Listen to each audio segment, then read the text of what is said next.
New York সিটির mayor নির্বাচনে জয় পেয়ে বিশ্বজুড়ে আলোচনায় এখন জোহরান মামদানি। ৩৪ বছর বয়সী এই ভারতীয় বংশোদ্ভূত মুসলিম রাজনীতিকের জয়ে কেবল আমেরিকা নয়, ভারতের মুম্বাই ও দিল্লিতেও সাড়া পড়ে গেছে। কারণ সহজ, একজন ভারতীয়, আরও নির্দিষ্ট করে বললে একজন গুজরাটি মুসলিম বিশ্বের অন্যতম প্রভাবশালী শহর নিউ ইয়র্কের মেয়র হয়েছেন। আর সেই গুজরাটি তো ভারতের প্রধানমন্ত্রী নরেন্দ্র মোদীর রাজ্য।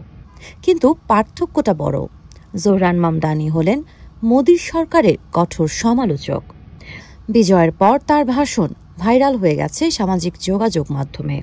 মঞ্চে দাঁড়িয়ে তিনি উদ্ধৃতি দেন ভারতের প্রথম প্রধানমন্ত্রী জওহরলাল নেহরুর ঐতিহাসিক স্বাধীনতার ভাষণ থেকে। ইতিহাসে এমন মুহূর্ত খুব কম আসে যখন পুরনো থেকে নতুনের পথে যাত্রা শুরু হয়।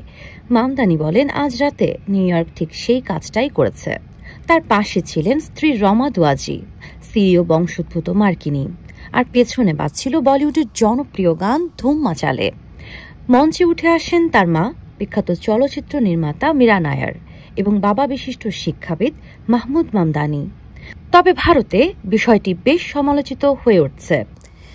বিজেপির অনেক নেতা নীরব, এখনো কেউ কেউ অপেক্ষা করছেন মোদীর কোনো প্রতিক্রিয়ার জন্য।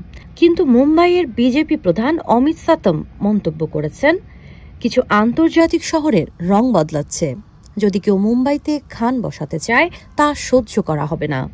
এই মন্তব্যকে অনেকেই মুসলিম বিরোধী ইঙ্গিত হিসেবে দেখছেন। অন্যদিকে ভারতের মুসলিম সমাজে জোহরানের জয় আনন্দ ও আবেগের মিশ্র প্রতিক্রিয়া এনেছে। ভারতের জনপ্রিয় কমেডিয়ান কুনাল কামরা মন্তব্য করেন, জোহরান মামদানি ভারতকে আদানি ও আম্বানির চেয়ে বেশি গর্বিত করেছেন। সাংবাদিক ও লেখক রানা আইয়ুব বলেছেন, এটা ভারতের সামনে এক আয়না, যা আমাদের হারানো প্রতিশ্রুতি ও সম্ভাবনা দুটোই দেখায়।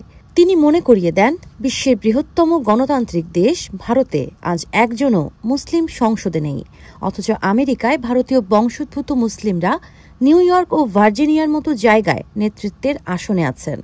ভারতীয় লেখক ও সাংবাদিক রানা আইয়ুব আরও বলেন, গর্ব হয় যখন আমাদের সংস্কৃতি বিশ্বমঞ্চে আলো ছড়ায়, কিন্তু কষ্ট হয় যখন বুঝি নিজ দেশে সেই জায়গা হারিয়ে গেছে। জোহরান মামদানির জয় তাই শুধু রাজনৈতিক নয়, এটি ভারতীয় মুসলিম অভিবাসীদের পক্ষে এক নতুন আশার আলোও বটে। সাবা খান, নাগরিক প্রতিদিন।